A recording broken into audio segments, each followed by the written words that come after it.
Coucou tout le monde, aujourd'hui je suis ravie de faire cette vidéo pour répondre à une question qu'on me pose souvent qui est mais comment tu fais pour voyager autant, comment tu fais pour trouver tous ces bons plans, etc. Pour ceux qui ne me connaissent pas, je m'appelle Margot Kouali, vous pouvez me retrouver sur Instagram sous ce nom où je partage mes aventures au quotidien, mes voyages, mon lifestyle, etc. Et c'est toujours un plaisir de partager sur cette plateforme au quotidien. Et ici, de temps en temps, je fais des vidéos un peu plus long format où je parle d'expérience, etc. Aujourd'hui, du coup, je voulais vous parler de quelques façons que moi j'ai essayé, ou pas. D'ailleurs, il y en a que j'ai pas forcément encore essayé, mais que je vais faire bientôt, de voyager sans dépenser, en tout cas en dépensant très peu d'argent. C'est possible et comment c'est possible? Parce que souvent, les gens, ils se mettent des barrières dans la tête en se disant, mais ouais, pour voyager, il faut beaucoup d'argent, il faut faire beaucoup de sacrifices, il faut économiser beaucoup, etc. Alors que c'est pas forcément vrai. Personnellement, je voyage très souvent, je n'ai pas un sou de côté, je n'ai pas de salaire fixe, je n'ai pas de congé, etc. Enfin, bon, là, actuellement, je suis à mon compte, mais avant, j'étais salariée, je voyageais quand même beaucoup. Euh, En fait, il faut comprendre que tout est possible.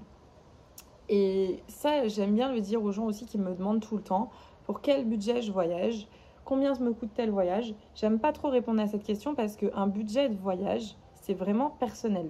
Pas dans le sens où j'ai pas envie de parler de ce que je dépense, mais dans le sens où c'est vraiment propre à vous, c'est propre à chacun. Ça va dépendre du type de voyage que vous allez faire.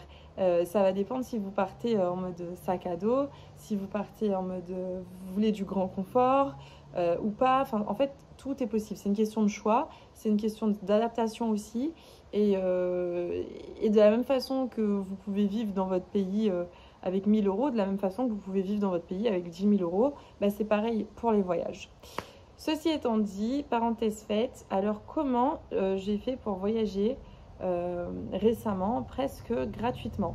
Parce qu'il faut savoir que j'ai fait une croisière sur un yacht en Grèce cet été pendant 3 semaines et j'ai dépensé 0 € pour ce voyage. J'ai juste dépensé pour acheter quelques souvenirs à la fin du voyage, mais autrement, je n'ai absolument rien dépensé.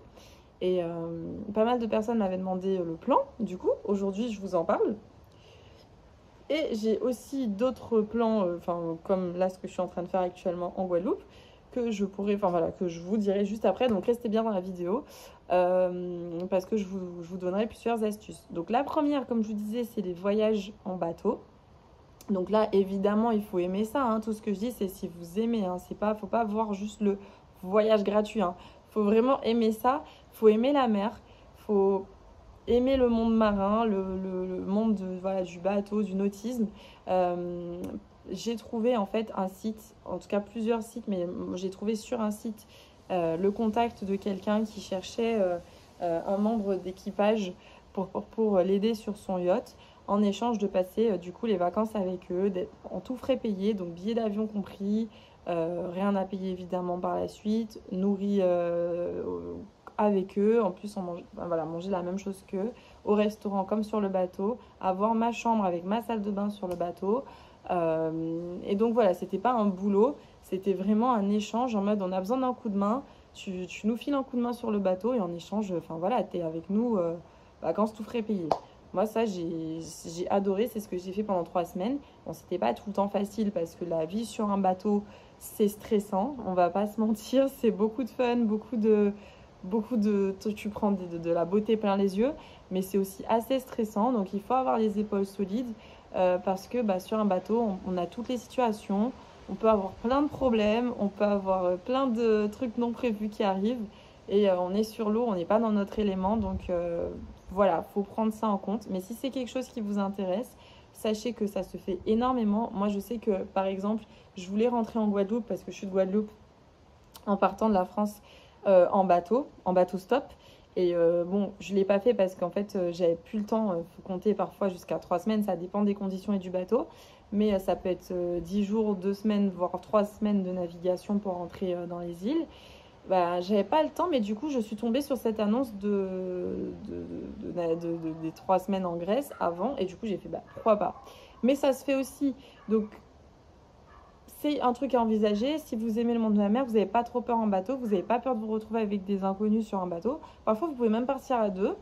Bah, laissez-moi un commentaire si ça vous intéresse et je vous mettrai le site sur lequel j'ai trouvé, les autres sites, même les groupes Facebook, parce qu'il y a des groupes Facebook, etc.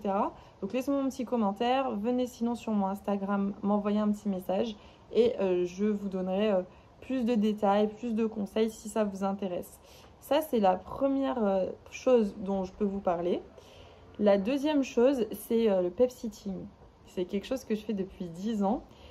Et j'ai commencé à voyager grâce à ça depuis à peu près 2 ans aussi. C'est-à-dire qu'il y a des gens qui partent en vacances et qui ont besoin que quelqu'un vienne garder leurs animaux. Et ils préfèrent avoir quelqu'un chez eux parce que leurs animaux sont là, qu'ils ont leurs habitudes et qu'ils ne sont pas secoués, stressés. Encore une fois, à faire seulement si vous aimez les animaux. Je ne vous dis pas d'aller chez des gens squatter leur logement si vous en avez rien à foutre des animaux parce que c'est pas cool. Mais si vous aimez ça, que vous vous sentez proche des animaux de manière générale et que vous voulez combiner ça en voyageant, ben c'est une super façon de ne pas avoir à payer de logement en allant n'importe où dans le monde. Vous pouvez trouver ça littéralement partout dans le monde. Pareil, groupe Facebook, site internet spécialisé, il y a de tout pour trouver. Là, par exemple, je suis en Guadeloupe pendant 1 mois et demi dans une maison avec un chien et un chat. Je dépense 0 €. Après, je fais la même chose dans un autre logement. Donc, ça demande d'être flexible, c'est sûr, parce qu'il faut que vos dates collent avec les dates des personnes. Mais moi, je connais plein de gens qui font ça. De plus en plus, même de touristes font ça quand ils viennent ici. On va pas se mentir, c'est quand même conséquent une location de maison en Guadeloupe quand vous venez pour l'été. Donc, ma mère, elle fait ça aussi. Enfin, c'est vraiment un bon plan de ouf. Et du coup, bah, voilà, c'est une des façons qui fait que, bah, par exemple, là, j'ai pu rentrer ici sans avoir forcément un salaire en ce moment, mais parce que je sais que bah, j'ai un logement de toute façon, etc. Voilà. Et ensuite, on a d'autres façons de voyager sans dépenser de l'argent, qui sont par exemple le bénévolat ou le fait de garder des maisons contre d'autres types de services. Donc par exemple, vous pouvez aller chez des gens qui sont là, mais qui ont besoin d'un coup de main pour repeindre leur maison, qui ont besoin d'un coup de main pour gérer leur jardin, leur potager. Récemment, il y a quelqu'un qui m'a contacté parce que c'est un gars qui a un ranch avec des chevaux. J'ai trop envie d'aller, j'ai trop envie de le rejoindre. J'hésite pour l'année prochaine. Et il avait besoin d'un coup de main dans sa ferme pour s'occuper des chevaux, faire des excursions avec les touristes, etc. En échange, bah, du coup, de pouvoir loger sur place, de participer aux excursions, de pouvoir visiter l'île avec lui, d'être nourri, etc. Et j'ai trouvé ça fantastique. Je me suis dit, mais carrément, en fait. Et bon, là, par contre, le billet d'avion n'est pas compris, mais ça peut valoir le coup aussi. Et en fait, des opportunités comme ça, il y en a vraiment beaucoup, beaucoup, beaucoup plus qu'on ne le pense. Ce que ça demande, c'est d'être ouvert d'esprit, d'être ouvert à voyager. Moi, perso, je sais que je veux faire le tour du monde. Je sais que je veux faire tous les pays du monde plutôt. Et du coup, bah, je suis hyper OK avec ça, en fait. De me dire, bah, je prends les opportunités un peu où elles viennent aussi, en fait. Et puis, il y a aussi le bénévolat, parfois qui vous paye tout, en fait, et qui prend tout en charge. Parce que faites attention à ça, il y a souvent des annonces de bénévolat qui ont l'air d'être vraiment du bénévolat, mais en réalité, c'est des entreprises qui font une sorte de tourisme déguisé. Enfin, c'est un business, en fait. On vous vend des packages où vous allez faire du bénévolat. Alors, vous allez vraiment faire du bénévolat, mais c'est des entreprises qui font la mise en relation, qui se mettent tout dans les poches. Donc, on va vous faire payer des fois jusqu'à 5000 balles, enfin, hyper cher, pour aller faire du bénévolat dans des pays. Alors qu'en fait, si vous trouvez directement les gens qui ont besoin de vous, vous pouvez passer directement par eux sans avoir à débourser des frais énormes pour des agences, en fait. Et donc pour ça, c'est pareil, il faut avoir les contacts, il faut aller sur des groupes Facebook, il faut aller sur des sites internet, il faut chercher. Je dis pas que c'est facile, ça met du temps. La croisière en Grèce, j'ai mis 1 mois à réfléchir avant de trouver ce site internet et d'avoir cette opportunité. Donc ça peut mettre du temps. C'est pour ça que si vous avez besoin d'un accompagnement, d'être vraiment aidé, n'hésitez pas à passer par moi parce que je suis travel planner, donc j'organise aussi des voyages sur mesure, je conçois des séjours, etc. Et je peux aussi vous accompagner dans ce type de séjour si ça vous intéresse.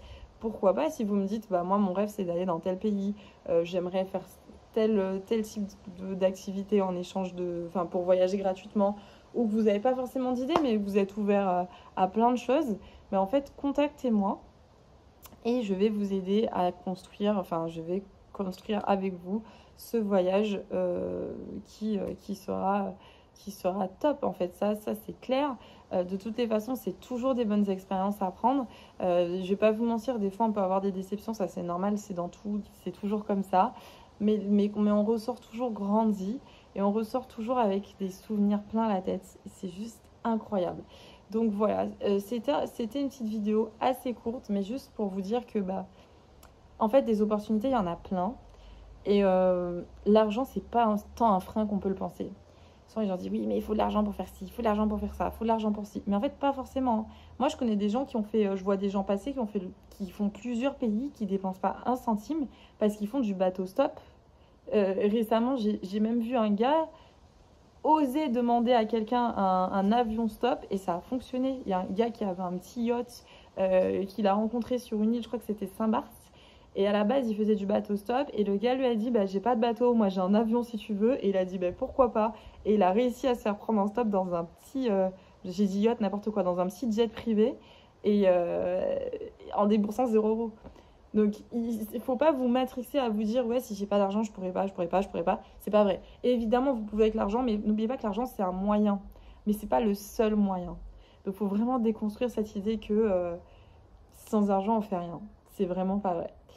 Voilà les amis, en tout cas, si vous avez encore une fois besoin de plus de conseils, d'explications, là c'était pas une vidéo très préparée, c'était vraiment très spontané.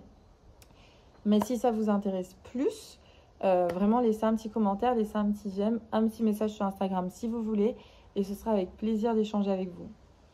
Bisous.